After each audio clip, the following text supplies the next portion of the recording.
কি হৈছে গুৱাহাটী মহানগৰীত থাকে থাকে হঠাতে আকৌ গুৱাহাটীত কালিকা লাগে। নতুন এটা ভিডিঅ'লৈ আপোনালোকক স্বাগতম জনাইছোঁ আৰু ৰাতিপুৱাই আপোনালোকক দিবলৈ লৈছোঁ এটা দুখজনক খবৰ।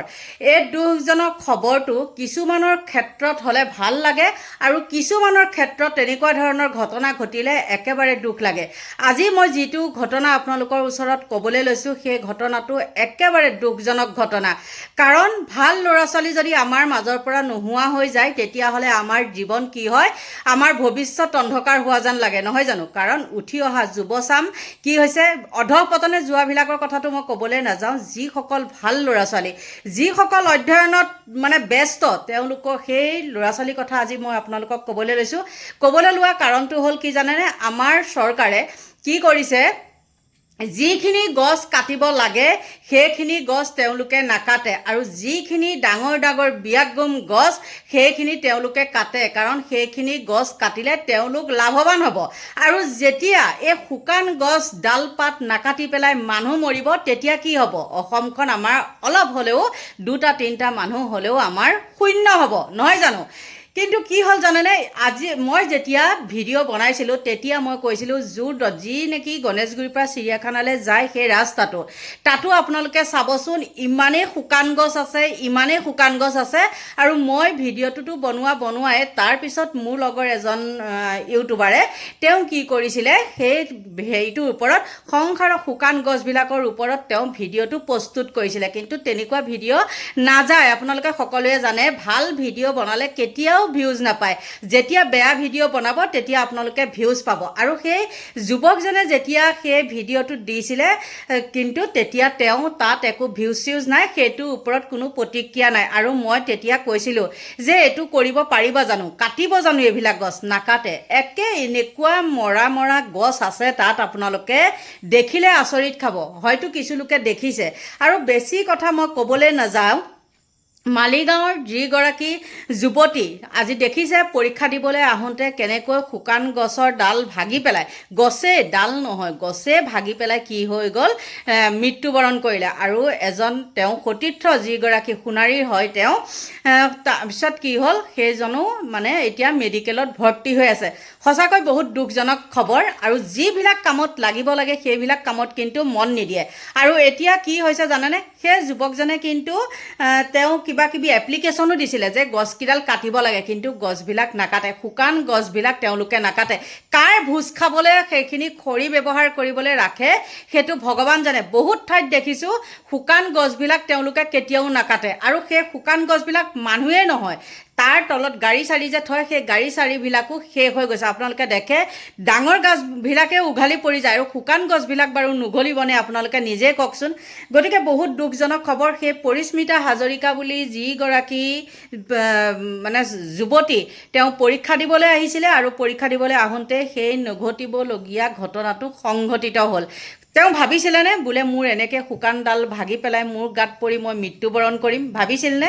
কিন্তু সঁচাকৈ বহুত বেয়া লাগিছে। আৰু সেই যুৱকজনৰো মাতৃয়ে চাগে যুৱকজনৰ, সেই মাতৃগৰাকীও তেওঁ কান্দি কান্দি ক'ব নোৱাৰা হৈছে। কাৰণ কিয় কান্দিবই, নহয় জানো? তেনেকুৱা এটা এক্সিডেণ্ট হ'লে কিয় মানুহ কেনেকৈ ধৈৰ্য ধৰি থাকিব? মই এইবিলাক ভুক্তভোগী। এতিয়া মোৰ এক্সিডেণ্ট বুলি ক'লে মোৰ মাথাই কাম নকৰে, একে অৱস্থা মোৰ নাইকিয়া হৈ গৈছে জানে। এক্সিডেণ্ট বুলি ক'লে মই এতিয়া ক'ব নোৱাৰা হওঁ, মই চাব নোৱাৰোঁ তেনেকুৱা পৰিস্থিতিবিলাক। গতিকে এইটো এনেকুৱা দুখজনক খবৰ। সঁচাকৈ একেবাৰে কি ক'ব, দায়িত্ব জ্ঞানহীন এইবিলাক মানুহ, হয় নে নহয়? যাৰ হাতত এইটো, এই মেয়ৰ চেয়ৰবিলাকৰো এইবিলাকৰ থাকে নেকি, তেওঁলোকে এইবিলাক লক্ষ্য কৰিব লাগে যে ক'ত শুকান গছ ডাল পাত আছে সেইবিলাক কাটি শেষ কৰিব লাগে। তেওঁলোকৰ কিন্তু চকুত সেইবিলাক নাই। তেওঁলোকে উঠি অহা ডাঙৰ ডাঙৰ গছবিলাক তেওঁলোকে কি কৰে, কাটে। আৰু এই গছবিলাক আপোনালোকে দেখিছে দীঘলী পুখুৰী পাৰহেন জেগাটো তেওঁলোকে, আৰু এইফালে ৰাণী ছাইডেও একদম গছ কি কৰিছে, গছ গছনি কাটি তেওঁলোকৰ কামত লাগিব সেয়া আকৌ, নহয় জানো? কিন্তু সেইখিনি শুকান খৰিখিনি নালাগে নহয়। শুকান গছবিলাক কেলৈ লাগিব? তেওঁলোকক নালাগে। এতিয়া গেছ হৈ গ'ল, হয়নে? গতিকে বন্ধু বান্ধৱীসকল, বহুত দুখ লগা খবৰ। আৰুনো কি ক'ম, সঁচাকৈ গুৱাহাটী মহানগৰীত কালিকা লাগিছে। ভাল যদি বদমাছ ল'ৰা ছোৱালী মৰি যায় একো দুখ নালাগে, কিন্তু ভাল ভাল আমাৰ উঠি অহা আমাৰ ভৱিষ্যতবিলাক যেতিয়া ধ্বংস হৈ যায়, অকালতে মৃত্যুবৰণ কৰে, তেতিয়া আমাৰ বহুত দুখ লাগে। আৰু মই সেই যুৱকজন আৰু পৰিস্মিতা হাজৰিকাৰ সৰু সৰু দুটা ভিডিঅ' ক্লিপ আপোনালোকৰ মাজলৈ আগবঢ়াই দিছোঁ। ঘটনাটো কি ক'ম, মানে মইতো গাড়ী চলাওঁ, ৰিক্সা চলাওঁ। গতিকে মই টাউনত মানে গম পালোঁ যে এজন দোকানীয়ে ক'লে এনেকৈ বোলে কেছডাল গম পোৱা নাই। মই গম নাপাওঁ, এতিয়া সময় এতিয়া 10:30 হৈছে। তাৰপিছত মই লগালগ ৰিক্সাখন লৈ আহি পাইছোঁহি। আহি পাই গোটেই কথাখিনি মানে সুধিলোঁ। তাৰপিছতে সুধিলোঁ পৰা কৈ এনেকৈ পৰীক্ষা দিবলৈ গৈ আছিলে, গৈ থাকোঁতে মানে গছৰ ডাল পৰি মানে ছিটিকি পৰিলে বোলে। ছিটিকি পৰাৰ পিছত মানে তেওঁ মেডিকেল লৈ গ'ল। মেডিকেলত গৈছে, এতিয়াতো যাওঁতেতো ঠিকেই আছিলে, মেডিকেলত এতিয়া মৃত বুলি ঘোষণা কৰিছে। আমি এতিয়া সঠিককৈ ক'ব নোৱাৰিম। মানুহ গৈ আছে, মানুহ আহিলে আমি ভাল ৰিজাল্ট পাম। তাৰপিছত ককাই গৈছে আৰু ল'ৰা দুটা গৈছে, আৰু লগৰ ল'ৰা এটা আছিলে, পৰিস্মিতা হাজৰিকা। ঘৰটো সোণাৰী আছিলে। মই এনেই তোমাৰ ঠিক 9:15 কথাটো গম পাইছোঁ। মোক এজনে মানে তেওঁ মোৰ লগত যোৱা ছোৱালীজনী মানে মাক আহি পেলাই মোক বিচাৰি ফুৰিছে। আহি পেলাই তেওঁ ক'লে এনেকৈ বোলে এটা এক্সিডেণ্ট হৈছে, কি হৈছে বুলি তেনে মোক নাই কোৱা। তেওঁ মানে কান্দি কাটি গোটেই ক'ব নোৱাৰা গৈছেতো। তাৰপৰা পিছতে আহি পেলাই মোৰতো খবৰ পাতি পোৱা নাই কি হ'ল কি নহোৱা। তাৰপিছতে আৰু মানে মই একো তত্ত্বই ধৰিব নোৱাৰিলোঁ কি হ'ল কি নাই। পিছত মানে মই গম পাইছোঁ যে এনেকৈ বোলে পৰীক্ষা দিবলৈ যাওঁতে আজি ছোৱালীজনী বোলে এক্সিডেণ্ট এটা হৈছে। বাইকত গৈ আছিলে, গৈ থাকোঁতে গছৰ ডাল পৰিলে বুলি ক'লে। গছৰ ডাল পৰিলে বুলি ক'লে আৰু মই সিমানেই গম পাইছোঁ। এতিয়ালৈকে আমি সঠিক মানে গম পোৱা নাই। এতিয়া মোৰ ল'ৰাটো গৈছে আৰু তাৰ লগত ল'ৰা 3টামান গৈছে। তাইতো আজি 2 বছৰ হৈ গ'ল তাত পঢ়া। তাৰপৰা আজি মানে গুৱাহাটী ইউনিভাৰ্চিটি আজি মানে পৰীক্ষা আছে, হয়, পৰীক্ষা দিবৰ কাৰণে গৈছিলে তেওঁ। তাই পৰিস্মিতা হাজৰিকা। লগত কি মোহন বুলি এটা আছিলে দেই, জ্যোতিময় মোহন নেকি, সোণাৰী ল'ৰা, এই সোণাপুৰৰ ঘৰ নেকি।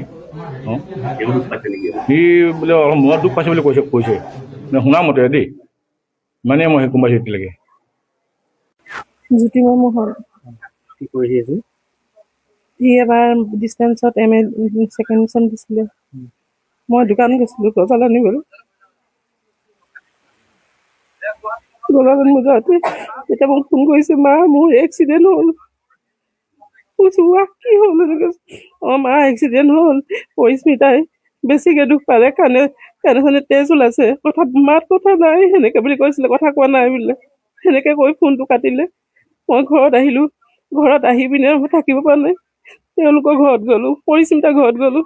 পৰিস্মিতাৰ ঘৰত গৈ ৰখি আছিলোঁ, তেওঁলোকৰ মানুহ নাছিলে। তাৰপিছত দেউতাকক ফোন কৰিলোঁ, তেওঁলোকৰ ঘৰত থকা মানুহৰ পৰা ভাড়া ঘৰত থকা ফোন নম্বৰ লৈ পিনে ফোন কৰাৰ পিছত তাৰপিছত তেওঁ ফোন ধৰা নাছিলে। মই ৰখি আছিলোঁ, ৰখি পিনে তেওঁক কৈছোঁ মই ইমান ভালকৈ নাজানো, ল'ৰাটোৱে কৈছে খালি এক্সিডেণ্ট হৈছে, মোৰ ল'ৰাইও কিমান দুখ পাইছে সেইটোও মই নাজানো। সি যেনেকৈ কৈছে মই তেনেকৈ তেওঁক কৈছোঁগৈ যে এক্সিডেণ্ট হৈছে, সিহঁতৰ দুইটাই পৰীক্ষা দিবলৈ গৈছিলে, আজি পৰীক্ষা আছিলে। সেই তেনেকৈ কৈ তেওঁলোকক কৈ মই আকৌ ঘৰত গুচি আহিছোঁ। সেই সিমানেই জানো, মই বৰ বিশেষ নাজানো। সি আছে, তাই হেৰি হ'ল বুলি শুনিছোঁ। কি কম মোক ক'বলৈ লগা নাই, তাহাঁতি সৰুৰ পৰা একেলগে পঢ়া। মই সদায় কথা পাতি থাকোঁ, মোক ফোন কৰি থাকে আণ্টি আণ্টি বুলি। মই সেইকাৰণে বেছি ভাগি পৰিছোঁ, মোৰ ল'ৰাটোৱে তাইক বেছি মৰম কৰিছোঁ, সৰুৰ পৰা একেলগে পঢ়া। কি কম ক'বলৈ মোৰ ভাষা নাইকিয়া হৈ গৈছে।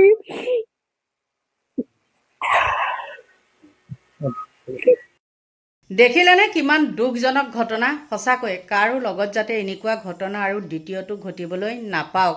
কিমান দুখ লাগিছে, হয়নে নহয়? কিমান কষ্ট কৰি ল'ৰা ছোৱালী তুলি তালি কি হ'ল হঠাতে কিছুমান প্ৰকৃতিৰ হেৰিত মৃত্যুবৰণ কৰিবলগীয়া হ'ল আৰু পৰিস্মিতা হাজৰিকা আমাৰ মাজৰ পৰা গুচি গ'ল আৰু এজন যুৱক মেডিকেলত আছে। যুৱকজন যাতে সুস্থ হৈ আমাৰ মাজলৈ ঘূৰি আহে তাকেহে কামনা কৰোঁ আৰু এইগৰাকী পৰিস্মিতা হাজৰিকাৰ চিৰশান্তি কামনা কৰিছোঁ। ভগৱান এনেকুৱা যাতে আৰু কাৰো লগত নহওক। এইখিনি আছিলে মোৰ ক'বলগীয়া আৰু আপোনালোকৰ চকুৰ আগতো যদি তেনেকুৱা শুকান গছ চছ মানে থকা দেখে আপোনালোকে জনাই ল'ব। জনোৱাৰ পিছত যদি কোনেও ব্যৱস্থা নকৰে আপোনালোকে নিজেই সেইবিলাক কাটি ল'ব। এইখিনি আশা কৰিছোঁ আৰু এনেকুৱা ঘটনা যাতে দুনাই নঘটে, এনেকুৱা ঘটনা যাতে আৰু নিউজ মই নাপাওঁ, এইখিনিকে কৈ মোৰ ভিডিঅ'টো সামৰণি মাৰিছোঁ।